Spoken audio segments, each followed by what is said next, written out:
Olá, sejam bem-vindos.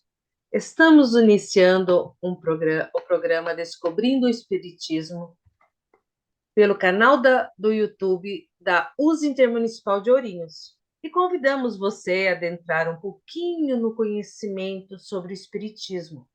O programa tratará dos conteúdos da doutrina espírita, com base no Livro dos Espíritos, no Evangelho de Jesus, seus exemplos e seus ensinos.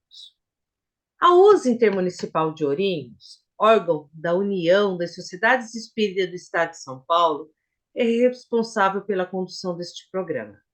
Eu, Luciana Strauss, vou convidar Maria Aparecida Casagrande, colaboradora do Movimento Espírita em nossa cidade, para contribuir com os nossos esclarecimentos da noite. Seja bem-vinda, Cidinha.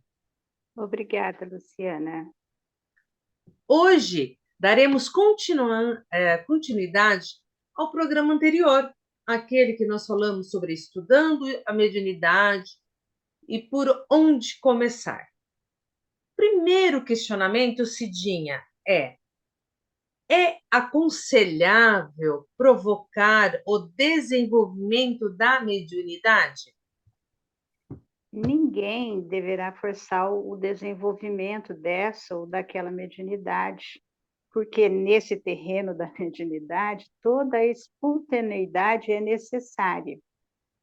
Observando-se, contudo, a floração mediúnica, essa mediunidade espontânea, se ela começa a aparecer, nas expressões mais simples, deve-se aceitar o evento com as melhores disposições de trabalho e de boa vontade. Aí a gente vai começar a aprender, né, a estudar, a trabalhar a mediunidade. Precisamos, portanto, estar vigilantes quanto à opinião, infelizmente tão comum no meio espírita, de que as pessoas que aparecem nas casas espíritas devem, cedo ou tarde, ser encaminhadas às chamadas sessões de desenvolvimento mediúnico. São dois os motivos mais frequentes alegados para esse tipo de recomendação. Primeiro, o empenho e dedicação com que alguém se interesse pelo espiritismo, sugerindo, segundo julgam, que tem todas as condições para exercer a mediunidade. Segundo motivo, os desequilíbrios variados de saúde ou de comportamento que apresente, notadamente quando vem desafiando a perícia dos médicos, né? A pessoa fica doente e o médico não acha nunca o motivo. Então, às vezes, as pessoas chegam na casa espírita, você tem mediunidade, logo querem encaixar na mesma mediúnica, né? Precisa desenvolver. Ora, no primeiro caso, né, que é aquele lá que a pessoa está estudando, tem boa vontade, enfim, dever-se-ia ponderar que as boas disposições da pessoa deverão ser aproveitadas, antes de mais nada, em seu aperfeiçoamento intelectual e moral. E em se tratando da sua colaboração nas atividades do centro espírita, naquele setor ao qual mais se ajuste por sua formação profissional, seus interesses e disponibilidades, quais sejam a condução de estudos, a evangelização infanto-juvenil, a administração, a biblioteca, as visitas fraternas, a costura de enxovais, a faxina, a distribuição de alimentos, a acolhida aos novos frequentadores, ou os trabalhos mediúnicos, se os sinais de mediunidade se apresentarem de forma espontânea. Então, tem muita coisa para fazer na casa espírita, né? Não necessariamente só porque a pessoa tem boa vontade, a gente vai encaixar ela na mesa mediúnica.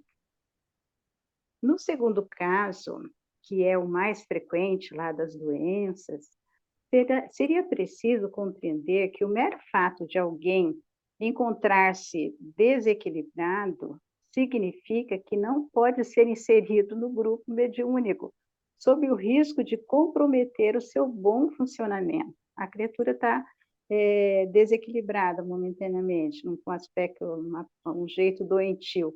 Como é que a gente vai colocar ela lá? Ela vai, na realidade, desequilibrar a harmonia do grupo, né? Até porque quase que sempre não tem nem conhecimento, não vai saber nem o que está fazendo lá, às vezes, né? Então, a mediunidade em si, ela é uma faculdade neutra, que não tem qualquer conexão com os desajustes físicos, mentais e espirituais da criatura, não é a mediunidade que causa a doença. Estes surgem por motivos específicos e requerem o tratamento médico, psicológico ou espírita adequado ao caso. Pode ser que a pessoa esteja com processo obsessivo, vamos pensar que não tem nenhuma doença realmente, mas a gente vai fazer a terapêutica espírita. Somente após seu retorno à normalidade é que a pessoa poderá participar como médium dos trabalhos mediúnicos, se a faculdade surgir espontaneamente. É muito comum aparecer na casa espírita as pessoas com desequilíbrios emocionais, várias coisas, e as pessoas, não, é obsessão, vai, tá vendo espírito, tá sentindo, enfim, faz todo o tratamento, quando a pessoa melhora, some tudo isso. Isso é muito comum acontecer, né? Não era a mediunidade, era porque o estado dela estava daquela maneira. O exercício da mediunidade não é recomendável na presença de determinadas enfermidades físicas, por exemplo, nas doenças contagiosas, ou onde o equilíbrio orgânico esteja por um fio. A pessoa está com uma doença, né, que está lá, não dá. E a atividade mediúnica envolva situações que emocionem muito o médium. Então, nesses casos de doença, dá tempo de recuperação, se necessário, né? Não é para colocar mesmo. No caso dos desequilíbrios mentais e espirituais, o exercício mediúnico não pode nunca ser iniciado ou continuar. Como é que a gente pega uma pessoa que está com um desequilíbrio mental, por exemplo, coloca na mesa mediúnica? Um desequilíbrio espiritual. A pessoa não está conseguindo nem dar conta, não sabe nem o que está acontecendo, e as interferências mediúnicas, né, dos espíritos mexem muito com as emoções. Então, não é aconselhável nunca fazer isso. O médium nessas condições não poderá contribuir positivamente, além de gerar dificuldades para o grupo que está ali mediúnico, facilitando mesmo a atuação de espíritos interessados na instalação da desarmonia, dos melindres, das suspeitas, do enregimento das relações entre os membros, né? Pode ser, aquele indivíduo pode ser um que vai ser utilizado para causar toda uma desestruturação ali no grupo mediúnico.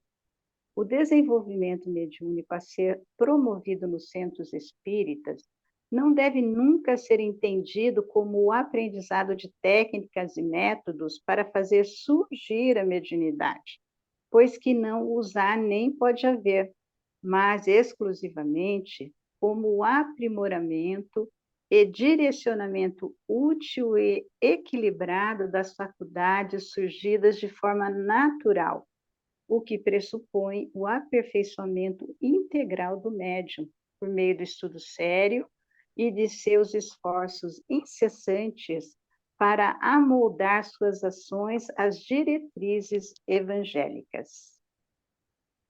É certo o procedimento de colocar pessoas que estão indo pela primeira vez à sua casa, ou que estão em desequilíbrio, ou com perturbações em trabalhos mediúnicos?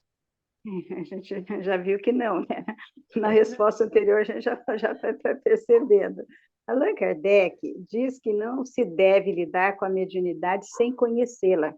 Como é que a gente coloca uma pessoa que está indo a primeira vez, que nunca ouviu falar de coisa, vão sentar ali na mesa, né? Ou que viu por cima, sem saber nada. O bom senso e a razão nos falam a mesma coisa. Em todos os departamentos da vida, o homem busca aperfeiçoar-se para servir melhor. Sem conhecer o seu ofício, não poderá desempenhar a tarefa que se propõe com conhecimento de causa. Portanto, colocar pessoas para lidar com espíritos sem se preparar para isso é o mesmo que realizar experiências químicas sem conhecer as leis da química, diz o codificador. É verdade, né? Como é que a pessoa vai fazer algo, trabalhar em algo, né, que ela não sabe? Tem que ter bom senso. Seria uma insensatez. Não se deve colocar em trabalho mediúnico quem apresente perturbações. Primeiro, é preciso ajudar a pessoa a se equilibrar psiquicamente, por meio de passes, vibrações e esclarecimentos doutrinários. Deve-se recomendar também a visita ao médico, porque a perturbação pode ter causas físicas, casos em que o tratamento será feito pela medicina.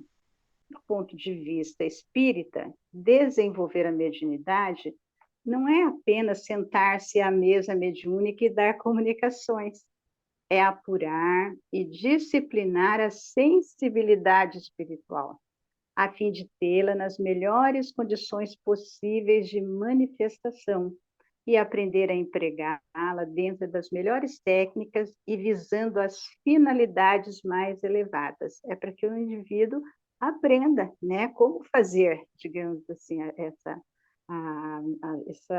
esse desenvolvimento. Para o desenvolvimento da mediunidade, somente deve ser encaminhado quem esteja equilibrado e doutrinariamente esclarecido e conscientizado. Os medianeiros devem ser preparados com muita cautela para servir nesse campo. Primeiro, devem estar inseridos nos trabalhos habituais da casa, servindo com dedicação e seriedade, transformando-se em trabalhadores, né? Porque a gente sabe que a prática mediúnica exige muita disciplina, né? A pessoa não faltar, ter a responsabilidade, o compromisso. E isso a gente vai aprendendo a fazer, né, nos outros trabalhos na casa espírita, antes de sentar à mesa, né? A gente vai se dedicando, porque a gente precisa transformar-se em trabalhador, para poder efetivamente estar ali. Devem ser instruídos nas aulas sobre a doutrina espírita e depois, então, poderão ser experimentados no Ministério da Mediunidade. A pessoa que chega à casa espírita com a intenção de servir apenas no campo da mediunidade, não entendeu ainda a oportunidade que está tendo de servir com equilíbrio no campo do bem. Necessita de instrução nesse ponto. Se for sincero o seu desejo de servir, permanecerá no aprendizado. Cidinha, além dos estudos, quais são os passos para que o médium esteja preparado para compor uma mesa mediúnica? Então, é importante a gente ressaltar que o encaminhamento dos candidatos ao trabalho mediúnico ele deve ser no momento oportuno, já que o despreparo espiritual e doutrinário, evangélico e moral, pode ocasionar desastres imprevisíveis para a alma. O Martins Peralva, que é um escritor espírita, ele afirma ainda serem aconselháveis outras medidas além dessa, tais como o conhecimento doutrinário e evangélico, saber a doutrina, saber do evangelho, a frequência a reuniões de estudo e o engajamento em tarefas de assistência social, que é aquilo que a gente falou, a gente tem que se transformando em trabalhador, né? Tudo isso vai fazendo. Segundo Peralva, um médio sem preparo pode dar direção infeliz à sua atividade. O médio não sabe o que vai fazer, né? Às vezes vem o espírito, vou deixar o espírito fazer o que ele quer, por exemplo, né? Não é bem assim. O médico que não sabe, ele acha que tem que ser assim, digamos. E não é assim. Utilizando-a nos atos de ignorância e superstição, maldade e fanatismo, exploração das entidades, impedindo-lhes a libertação, utilização da mediunidade para assuntos fúteis, quem não tem conhecimento pode fazer tudo isso, comercialização da prática mediúnica, preenchidas as condições mínimas precedentes ao desenvolvimento mediúnico, o médium poderá ser encaminhado aos grupos de educação da mediunidade e mesmo aí ele deverá ter paciência, pois a ostensividade e a adestração da sua faculdade mediúnica não se darão imediatamente. São raros os médios, né, que vai já sair trabalhando muito. Tem que ter paciência porque a faculdade vai se desenvolvendo, né, vagarosamente. Tem algumas pessoas que já chegam, né, alguns médios ostensivos que já têm mais facilidade, mas nem todos. Então, é muito comum, às vezes, o médico fala assim, estou há tanto tempo aqui, não desenvolvo nada de mediunidade. Se ele não tiver, né, nada uma mediunidade mais ostensiva não vai desenvolver mesmo, né? Mas ele pode servir na sustentação, por exemplo. As criaturas comprometidas com essa ou aquela atividade mediúnica serão naturalmente encaminhadas no desenrolar das circunstâncias, né? Conforme vai acontecendo, vai se desenvolvendo a sua mediunidade. Diante do exposto acima, não desejamos censurar ou desencorajar o candidato ao labor mediúnico, mas conscientizá-lo da necessidade de preparo para o exercício seguro da mediunidade. O médium não deve, portanto, temer a luta, nem agir como o servo negligente que recebeu um talento e o enterrou, atribuindo ao medo a causa do seu insucesso. Então, a gente não deve ter né, receio, né? A gente tem que ir em frente, continuar, porque se ficar com medo, uma coisa, a gente vai deixar o talento e não vai vivenciá-lo, né? Fazer aquilo que nos propusemos. Agora, um questionamento é assim, que tem uma mistificação, tem uma falsa compreensão.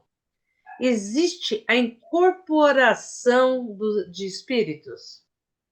No sentido semântico do termo, não existe incorporação. Nenhum espírito conseguiria tomar o corpo de outra pessoa assumindo o lugar da sua alma, né? O espírito não consegue fazer isso. O que ocorre é que o médium e o espírito se comunicam de perispírito a perispírito, há uma proximidade, né?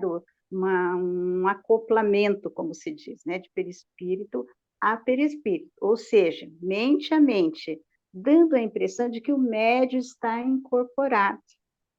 Na mediunidade equilibrada, o médium tem um maior controle da sua faculdade, e o fenômeno mediúnico acontece mais a nível mental. Nos processos obsessivos graves, as doenças mórbidas causadas por espíritos inferiores, onde a mediunidade está perturbada, podem ocorrer crises nervosas. E a gente vê, às vezes, né, num processo de obsessão grave, assim, na média, às vezes o espírito. Eu mesmo vi um caso no centro que eu frequentava, lá em Caxias, que eu nunca tinha visto, que o rapaz ficou ali que nem tomado e ele caiu no chão e ele andava como se fosse uma cobra, assim, o seu corpo movimentava como se fosse uma cobra, né? Pela ação do espírito nesse acoplamento, mas porque o seu sistema nervoso foi totalmente alterado, né? O rapaz, no processo de obsessão grave, a gente sabe que há subjugação, onde a vontade também, né, fica limitada, digamos assim, fica inibida, né, a vontade, além do raciocínio. É por isso que o espírito consegue agir com maior facilidade, mas ele não toma o corpo do médium. Observadores de pouco conhecimento podem achar que um espírito mau se apoderou do corpo do enfermo. Foi esse fenômeno que deu origem às práticas do exorcismo, né, que achava que está tomado, está incorporado, está possesso, digamos assim, né, nesse sentido, mas se acreditava que havia essa coisa de que o espírito tomava o corpo. Na realidade, é só a nível mesmo vibratório, de perispírito a perispírito, né, mas que tem os seus graus. É isso mesmo. Em que sentido podemos entender a expressão a mediunidade com Jesus? Sendo a luz que brilha na carne, a mediunidade ela é um atributo do espírito, patrimônio da alma imortal. Não é do corpo, é do espírito. Elemento renovador da posição moral da criatura terrena, enriquecendo todos os seus valores no capítulo da virtude da inteligência. Sempre que se encontre ligado aos princípios evangélicos na sua trajetória pela face do mundo. Então, a mediunidade era um elemento que vai ajudar a gente a se transformar, ser melhor, digamos assim. Esse é o objetivo, né? Quando a gente pede a mediunidade, que a gente vem exatamente para que a gente possa ser criatura melhor, mais iluminada. Os atributos mediúnicos são como os talentos do evangelho. Se o patrimônio é desviado dos seus fins, o mau servo torna-se indigno da confiança do Senhor, da seara da verdade e do amor. Se ele não aproveita bem, se ele usa mal a sua mediunidade. se ele se distancia de Jesus, digamos assim, né? E tem pessoas que acabam fazendo isso. No capítulo 39 do livro Sementeira da Fraternidade, Viana de Carvalho, o espírito, ele descreve a mediunidade como um canal cósmico por onde transitam seguras as consolações e esperanças para o atribulado espírito humano, né? As mensagens que vêm, as orientações, destacando outro aspecto da mediunidade, o consolo que prodigaliza ao homem em sua vida de incerteza e de dores. Quantos consolos a gente recebeu pela mediunidade abençoada de Chico Xavier, por exemplo, né, nos seus livros belíssimos, né, as orientações dos espíritos, as mães que perderam seus filhos, né, quantos consolos. Que de mais belo existe do que saber que o abismo que se imagina existir entre nós e os entes queridos que já partiram não é intransponível, né? É aquilo que eu estava falando da mediunidade do Chico, né? Quantos filhos trouxeram suas mensagens, quanto consolo as mães receberam, adquirindo a certeza da imortalidade da alma, né? Que é somente uma separação momentânea, que os sofrimentos que não conseguimos evitar têm causas justas ligadas ao nosso passado. A gente aprende isso. Dádiva com que a misericórdia divina nos favorece, informando-nos de nossa natureza de seres imortais. A mediunidade bem empregada, ela reveste as formas de esclarecimento acerca da vida além túmulo, de consolo para os que perderam a esperança, de advertência salvadora para os equivocados, de amparo para os que cambaleiam, de recursos terapêuticos para os que enfermaram, de despertamento para os sofredores e os transfugas do dever que já cruzaram a aduana da morte. Tudo isso a mediunidade faz. Daí a necessidade de desenvolvermos esse abençoado talento nos trabalhos da caridade, nos exercícios constantes de benevolência para com todos, indulgência para com as imperfeições dos outros, de perdão das ofensas, conforme a questão lá 886 do Livro dos Espíritos. Ao exercício da mediunidade com Jesus, isto é, na perfeita aplicação dos seus valores a benefício da criatura, em nome da caridade, é que o ser atinge a plenitude das suas funções e faculdades, convertendo-se em celeiro de bênçãos, semeador da saúde espiritual e da paz nos diversos terrenos da vida humana na Terra. Médio evangelizado, exercendo com amor e espírito de serviço em benefício do próximo, contribui em grande escala para o progresso geral. Então, essa é a mediunidade com Jesus. Fazemos bem, né? Nos evangelizarmos, nos transformarmos moralmente, fazemos o bem sem olhar a quem, e a gente seguir, tentar vivenciar o Evangelho. Isso é estar com Jesus. É isso mesmo, Cidinha. Muito obrigada mais uma vez. Todos os esclarecimentos sobre mediunidade. Aí questões deste momento bem assim que nos rodeiam, né? Muitos têm esse questionamento. Muito obrigada por estar conosco. Obrigada, Luciana, por estar também comigo, né? Nós juntas aí para a gente poder trabalhar um pouco mais sobre o Espiritismo, esclarecer, consolar, né? Orientar, isso é muito importante. Nos despedimos desejando que as bênçãos do Senhor permaneçam em todos os corações, que a paz de Jesus esteja conosco hoje e sempre. Foi um privilégio estar em sua companhia. Até o próximo programa. Se você gostou, curta, compartilhe.